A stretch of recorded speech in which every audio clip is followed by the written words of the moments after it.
जय हिंद मेरे डियर साथी। मैं आपका साथी विकास और आज हम देखने वाले हैं लिमिट टेस्ट फॉर आयरन।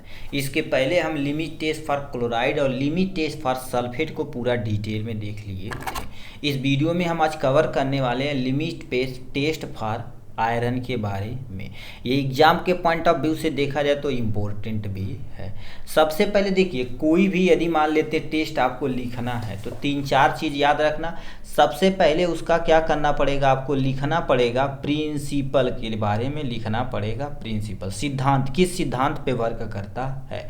उसके बाद आपके सामने प्रोसीजर करना पड़ेगा, मतलब स्टेप बाय स्टेप कैसे करना उसको देखना पड़ेगा। उसके बाद आपको मिलेगा क्या हो गया गुरुदेव, रिजल्ट। इतना चीज़ आपको करना ही करना पड़ेगा कोई भी लिमिट टेस्ट पूछे तो। और एक लिमिट टेस्ट आपके एग्जाम में रखा हो एचटी, ये हिंदी और इंग्लिश मिक्स बैच है, ठीक है। अब इसको स्टेप बाय स्टेप देखिए क्या दे रखा है।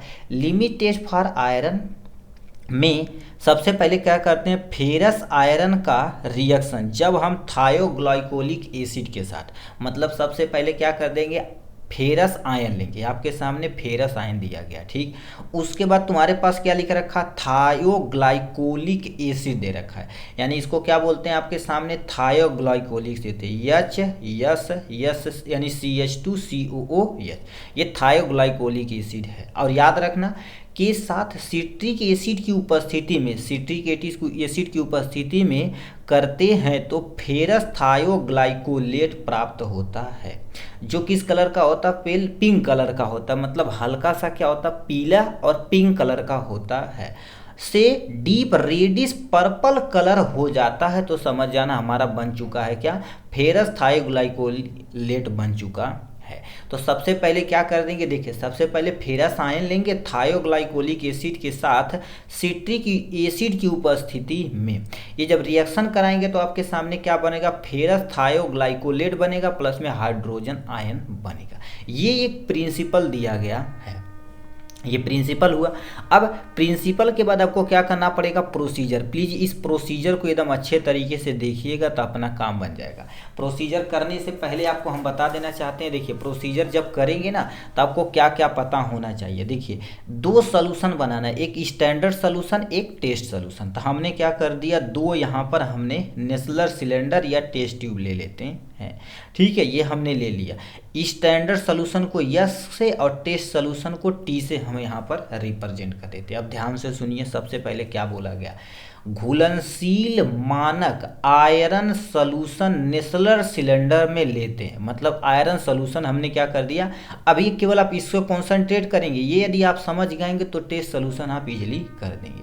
तो सबसे पहले क्या कर देंगे, इसमें आयरन का सॉल्यूशन लेंगे। क्या ले लेंगे गुरुदेव, आयरन का हमने सॉल्यूशन लिया, कोनो टेंशन नहीं। फिर क्या कर दिया, आयरन सॉल्यूशन के बाद लेने के बाद क्या कर दिए, डाइल्यूट 20 ml वाटर डाले। इसको डाइल्यूट करने के लिए हमने सॉल्यूशन लिया और इसमें क्या कर दिया, 20 ml क्या कर दिया गुरुदेव, वाटर डाल दिया, ठीक। इसमें हमने वाटर ऐड कर दिया। फिर क्या कर दिया, 2 ml iron free citric acid डालना है, ठीक है। इसमें केवल सिट्रिक एसिड डालना, आयरन फ्री, आयरन की मात्रा नहीं होनी चाहिए। कितना ml, 2 ml डाला गया, मतलब इसमें हमने क्या कर दिया, सिट्रिक एसिड भी डाल दिया। चलो हमने सिट्रिक एसिड भी डाल दिया। फिर क्या कर रखा, 0.1 ml थायोग्लाइकोलिक एसिड डालना है। क्या डालना है, 0.1 ml थायोग्लाइकोलिक एसिड डालना है, इसी में डाल दिया। फिर क्षारीय अमोनियम के साथ सॉल्यूशन बनाया जाता है, मतलब क्या होगा, क्षारीय अमोनियम के साथ इसको सॉल्यूशन बना दिया जाता है, ठीक। बनाने के बाद इन सबको टोटल कितना, 50 ml जल के साथ डाइल्यूट करना। 50 ml जल डाल के इसमें डाइल्यूट करके इसको साइड में हम क्या कर देंगे, जो होता है, ठीक है, स्टैंड, उसमें हम क्या कर देंगे, इसको इजीली खड़ा कर देंगे। अब दोबारा क्या क्या बोला गया, ध्यान से सुनिए। सबसे पहले क्या कर दिए हैं, घुलनशील आयरन सोल्यूशन में नेस्लर सिलेंडर में लिया, घुलनशील आयरन सोल्यूशन हमने नेस्लर सिलेंडर में लिया। उसमें 20 ml वाटर डाल दिया, 2 ml सिट्रिक एसिड डाल दिया यहाँ पर, ठीक। उसका 0.1 ml थायोग्लाइकोलिक एसिड हमने ऐड कर दिया। फिर क्षारीय अमोनिया के साथ सॉल्यूशन डाल दिया, हमने क्षारीय अमोनिया का सॉल्यूशन डाल दिया। फिर टोटल मिला के हम 50 ml डाइल्यूट करके इसको साइड में रख दिया। अब ये यदि समझ गए तो जैसे जैसे ये किया गया वैसे हूबहू same to same test solution होता। तो क्या कर दिए, सबसे पहला पॉइंट में क्या लिखा, नेस्लर सिलेंडर में कुछ सैंपल लेकर घोल लेते हैं। अब ये सैंपल को ही आपको डिटेक्ट करना है, ये आपको पता नहीं रहता, ये आपके टीचर मैम ठीक है कोई भी दे सकते हैं। ठीक, उसके बाद क्या कर दिए, 20 ml वाटर, इसमें भी सेम टू सेम आप लिख देना। 20 ml अब क्या कर दिए, वाटर डालें। उसके बाद क्या कर दिए, add 2 ml iron free citric acid डाल दिए, आयरन फ्री सिट्रिक एसिड डाल दिए। उसके बाद यहाँ पर क्या कर देना, ऐड 0.1 ml थायोग्लाइकोलिक एसिड क्षारीय अमोनिया के साथ इसे सोल्यूशन बनाए, 50 ml बना के साइड में रख दिए। मतलब क्या है, एक यदि याद होगा तो इसको पटकते हुए चले जाइए, same same same same same, ये रख दिए।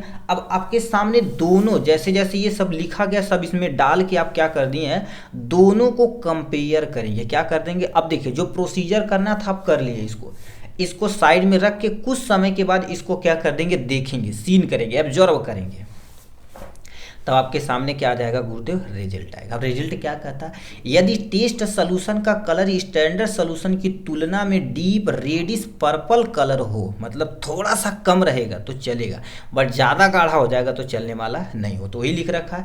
यदि टेस्ट सोल्यूशन मतलब ये वाला टेस्ट सोल्यूशन का कलर स्टैंडर्ड सोल्यूशन की तुलना में डीप रेडिश पर्पल कलर का होता है तो सिंपल पास है, नहीं तो अथवा फेल हो जाता है।